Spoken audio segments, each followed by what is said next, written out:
So ethanol நம்ம வந்து oxidise பண்ணுறோம். ஆக்சிடைஸ் பண்ணக்கூடிய ஏஜென்ட் வந்து K2Cr2O7.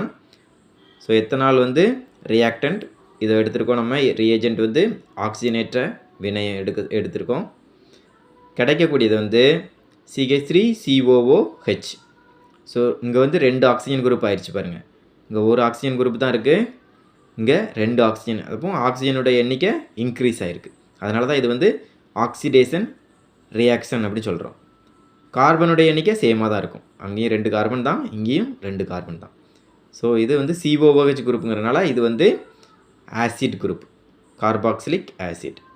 ஸோ இதோடைய நேம் அப்படின்னு பார்த்தா 2 கார்பன் இருக்கனால ஈத்தேன் அந்த சவுண்ட் வரும். Ethanoic acid.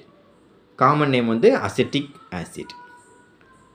So ethanol potassium dichromate போட்டு ஆக்சிடைஸ் பண்ணால் அசிட்டிக் ஆசிட் அல்லது எத்தனாயிக் ஆசிட் நமக்கு கிடைக்குது. நன்றி.